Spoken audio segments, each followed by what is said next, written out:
Hey everybody, my name is Corey Singer. I am autistic and I'm here to talk to you about the autistic experience. Today we are going to be talking about Sia's movie, Music. Considering this movie is about a little girl with autism named Music, who else is more qualified to talk about this movie than me? Before we get to that, if you want to see more autistic content, go down to my TikTok page, The Corey Singer. I will link that down below along with my Instagram, my website, Corey Singer Music. And yeah, let's get to the review. So I'm going to be reviewing this movie as someone with autism and also as a movie too, because I am a movie buff. So if you don't know any of the controversy surrounding this movie, here's a video from my TikTok. So Sia just dropped the trailer for this movie that she directed about a girl with autism. The autism community is not happy about it. She's not responding to the criticism very well. And I'm autistic. Let's talk about it. There's a lot to unpack, so this is going to be part one. So many people are upset by the casting of Maddie Ziegler, who is not autistic, to play the autistic girl, Music. They've been very outspoken about this and have said that they should have casted an autistic actor to play this character more accurately, to bring more diversity into the acting community. So Sia took to Twitter. I'm going to be posting more, so pause these videos to read the whole thing. Many autistic actors and artists very outspoken about how disappointed they are. Meanwhile, Sia is cursing out and disregarding the people who she's trying to represent. This one is the worst one, and it is straight up disrespectful. If you're going to make a movie about autism, you should be able to take criticism from people who are in the autism community. This movie has gotten a lot of controversy surrounding it, especially Sia's behavior towards the autism community, especially as you've seen in that last clip. And yeah, apparently she filmed prone restraint scenes, which is a big no-no for autistic people. And those of us in the autism community spoke up about it. And yeah, I'm going to be discussing my thoughts on that with this movie as I review the movie. So here's the basic plot of the movie, and I'll get to my thoughts on the movie afterwards. The movie was marketed about a young girl with autism named Music. And when her grandmother dies, her sister has to take care of her. Music teaches the sister, played by Kate Hudson, how to love. And really, the movie is not about music. It's actually about Kate Hudson's character, Kazoo, and the fact that she's a recovering alcoholic and she's a drug dealer. And when she finds out her grandmother dies, she is now the legal guardian to Music. And yeah, this is not the most well-written film. Music definitely was not the main character. She felt more like a secondary character. And the fact that this movie was marketed to be about music was kind of weird. That made the dance scenes in the movie, which I'll talk about in a minute, seem very unnecessary. On top of that, you don't learn that much about autism in this movie like you would think you would. And yeah, this is about Kate Hudson's character. There were times I forgot that the character Music was in the movie until the movie blatantly reminded me so. Also, Kate Hudson's character meets Leslie Odom Jr.'s character, who is a boxing coach. They are neighbors. And Leslie Odom Jr.'s character knows Music. And so Kate Hudson and Leslie Odom Jr. fall in love. As you can see, this plot is very predictable. Even when I saw the trailer, I knew where the plot was going to go. I knew both Leslie Odom Jr. and Kate Hudson's characters were going to fall in love. Like, I could call what was going to happen. There's also another character whose name I forgot.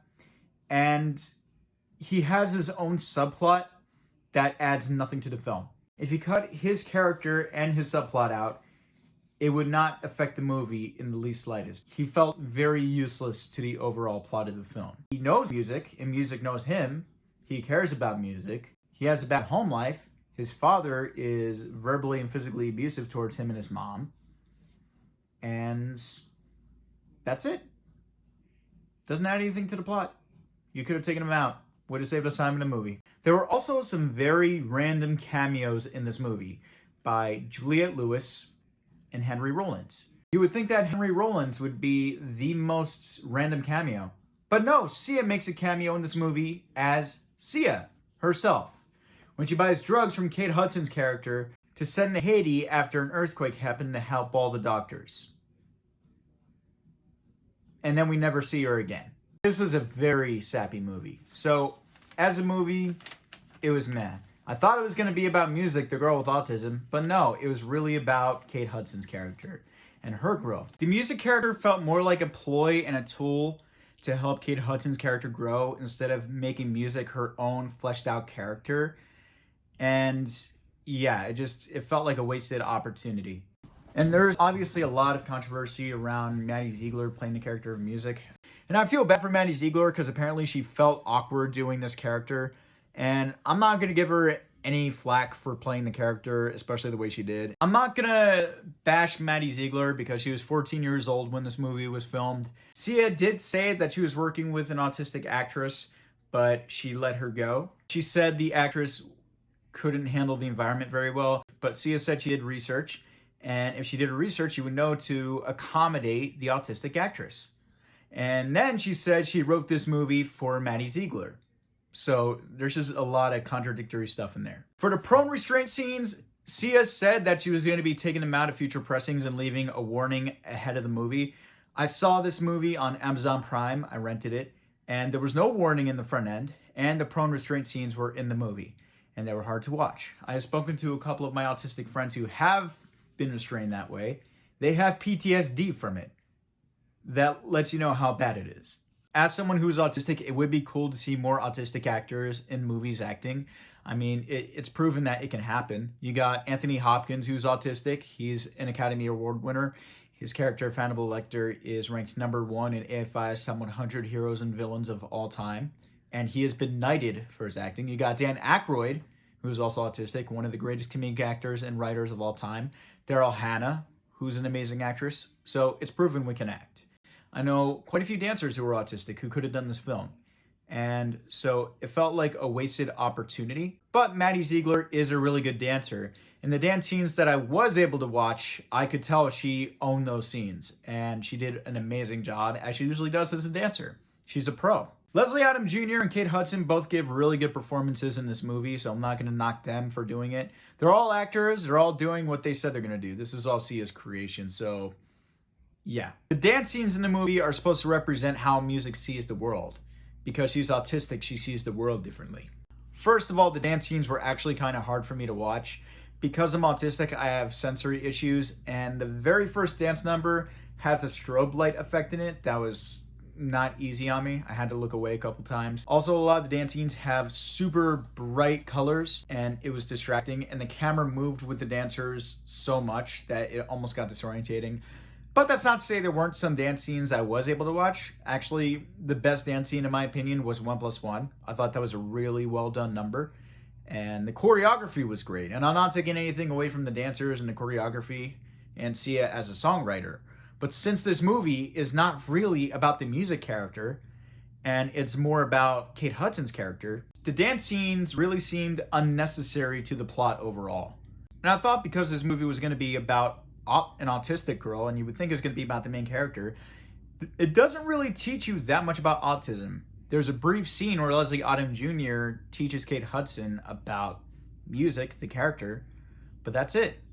And the only scenes that really seem to focus on music are the scenes where there are dance scenes. Other than that, it's about Kate Hudson's character being a drug dealer. And at times, the music character seems like an afterthought. To be fair to Sia, I actually did like the songs that she made for the movie. Together, the last song is actually a particularly good song. And to be fair, there are scenes where Sia does show she has talent as a film director. And if she did make another film, unrelated to autism of course, I might give it a watch. But that's just me being fair. I was upset that Maddie Ziegler was cast as the autistic character and they didn't cast an autistic actress. And being autistic, I always get the question, why aren't you upset about Forrest Gump or Rain Man or What's Eating Gilbert Grape? Well, I was born in 1994. Those movies were made before I was born, and they were a product of their time. All those movies were made during a time where autism was still kind of a taboo subject, but now autism is more well known. And we've proven, again with Anthony Hopkins, Dan Aykroyd, and Daryl Hannah, and many more, that autistic people can act. Films have shown they could change with the times. So, yeah, there's that. And if a film is a little difficult for the autistic actor to be filming, you make accommodations.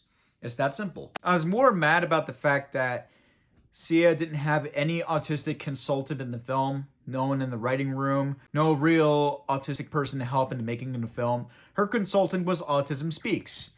And if you know their history, you know that's bad. There was definitely ableism in the making of the film, This is not the worst film I have ever seen. Kate Hudson's character felt like a savior character, and it's so annoying as someone who's autistic to see an autistic character always being portrayed as someone who needs to be saved or helped. And there are few movies that do it the other way around, where the autistic person is the one who does the saving. And I will be talking about those films in another video. Now, this film is harmful to the autism community. This movie portrays autism in such a negative way, and it shows such negative ways on how to handle autism. Now, Music, the character in the movie, is nonverbal. She has high support needs. She needs to have someone take care of her for the rest of her life. I am obviously verbal. I drive. I work a full-time job. I have low support needs. So I can't speak on the experience of what that character has gone through. I can only speak on my experience. But it does show autism in such a negative way and how to handle it, especially with the prone restraint scenes. Those were bad.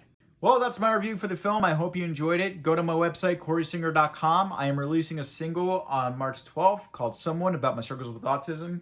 Check it out. Have a nice one. Stay good, guys.